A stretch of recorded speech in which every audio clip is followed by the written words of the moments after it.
We were known as problem solvers. When someone encountered the unexplainable, whether it was strange noises, flickering lights, or chilling presences, they called us. Me, Daniel, Leah, and Marcus.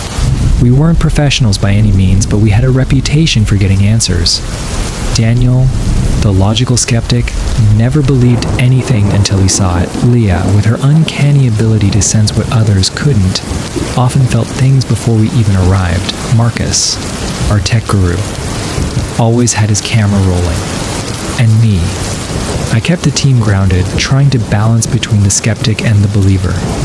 The case at Blackthorn Manor was like nothing we'd ever encountered. It started with an email from a man named Jonathan Whitlock. He had inherited a sprawling mansion deep in the woods, a place his family had abandoned decades ago. Whitlock hadn't lived there long before the disturbing event started. Doors slamming, footsteps in empty hallways, voices that were not his. The worst part, the black shadows he'd seen moving through the house, always just out of sight, following him. He needed help, desperately. Daniel, as usual, wasn't convinced. Old houses make noise. Shadows? Probably just his imagination. Or faulty lighting, he said, as we packed up our gear.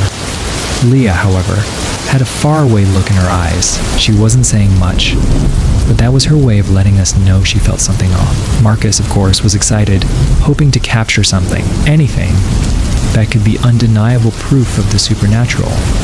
Blackthorn Manor was 2 hours outside of town, buried in thick forest. As we drove through the twisted roads, the trees seemed to lean in, their branches curling like fingers over the path. The closer we got, the more the air seemed to change, heavier, colder, and still.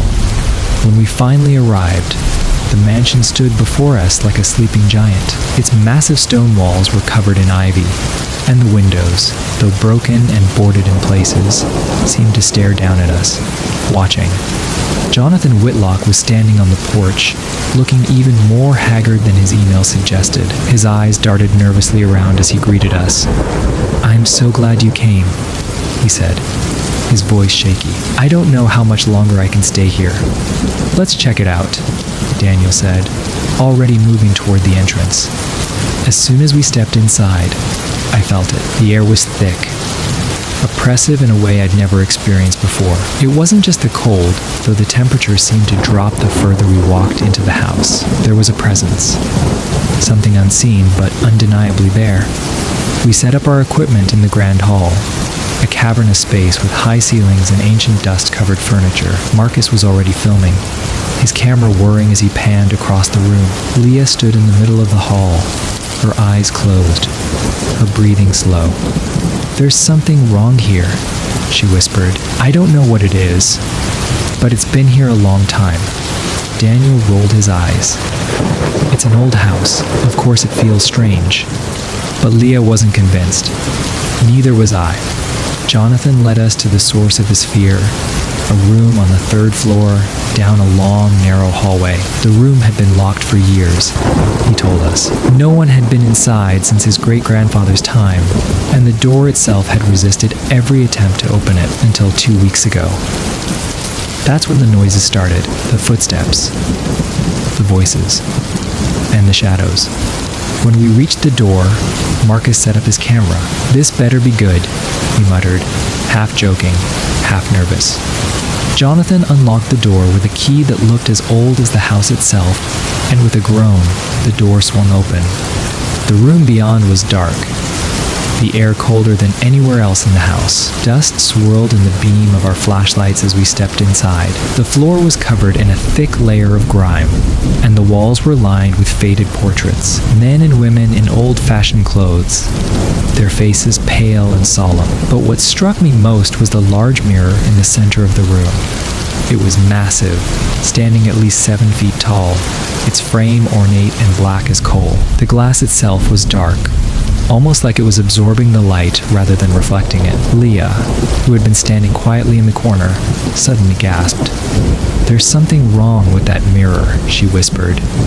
"Yeah, it's probably worth a fortune," Daniel muttered, more to himself than anyone else. But Leah shook her head. "No, It's watching us. Before anyone could respond, Marcus's camera started glitching. The screen flickered, showing bursts of static. That's weird, Marcus said, tapping at the controls. I've never had this happen before. And then the shadows appeared. They started in the corners of the room, subtle at first, like the flicker of something just out of the corner of your eye. But then they grew, sliding along the walls, dark tendrils stretching out toward us. I could feel my heart pounding in my chest, my breath catching in my throat. Everyone out. Now, Leah said, her voice urgent, but calm. None of us argued. We backed out of the room, slamming the door shut behind us, but it didn't stop. The shadows. They didn't stay in the room, they followed. Get downstairs, Jonathan shouted, his voice shaking with fear. We rushed down the staircase, our footsteps echoing in the empty house, but the shadows were faster. They moved like liquid, pooling along the floor, slipping through the cracks in the walls, creeping toward us. By the time we reached the grand hall, the entire house seemed alive with darkness. The shadows swirled around us, closing in, cold and suffocating. Marcus raised his camera, but the lens was already fogged with the dark presence filling the air. What the hell is this? He shouted. Leah stood still in the middle of the room, her eyes wide with terror. They're not just shadows, she whispered. They're souls, trapped, angry. Daniel, for once, was speechless. His logical mind had nothing to say, nothing to explain away what we were seeing. I could see it in his eyes. The realization that this was real, that something far beyond our understanding was happening. What do we do? I asked, panic rising in my throat. Leah was silent for a moment, her eyes darting around as if she were listening to something only she could hear. Then, suddenly, she snapped her gaze to the mirror upstairs. It's the mirror, she said. It's holding them. We need to destroy it. Without hesitation, we sprinted back up the stairs, the shadows thickening with every step. The closer we got to the room, the more oppressive the air became. It felt like something was pressing down on us, squeezing the life from our lungs. When we burst into the room, the mirror was waiting, its dark surface rippling as if it were alive. Daniel, ever the practical one, grabbed a chair and hurled it at the mirror. The glass shattered, but instead of falling to the ground, the shards hung in the air for a moment, suspended in the blackness. And then, with a deafening roar, the shadows erupted from the broken glass, swirling into a massive vortex that seemed to pull the very air from the room. Run, Marcus screamed, but we couldn't move. The force of the darkness was too strong, pulling us closer to the center of the room. Leah stood her ground, her hands raised toward the mirror, her face a mask of concentration. They need to be released, she said through gritted teeth. They've been trapped here for too long. I didn't understand what she meant, but in that moment, I knew she was right. These weren't just shadows.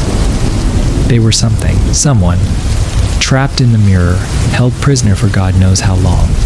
With a final surge of strength, Leah slammed her hands into the frame of the mirror, and the vortex collapsed with a deafening scream. The darkness rushed out of the house like a flood, leaving us gasping for air, shaking in the sudden silence. When it was over, the mirror lay shattered on the floor, the room cold and empty once more. The shadows were gone, and the oppressive weight that had filled the house for decades had lifted. We left Blackthorn Manor that night, none of us saying a word as we packed up our gear. Jonathan thanked us, though I doubt he'll ever set foot in that house again. As for us, we never spoke of Blackthorn Manor again, but sometimes, late at night, I'll wake up and see a shadow out of the corner of my eye, and I'll wonder, are they really gone? Or are they still waiting?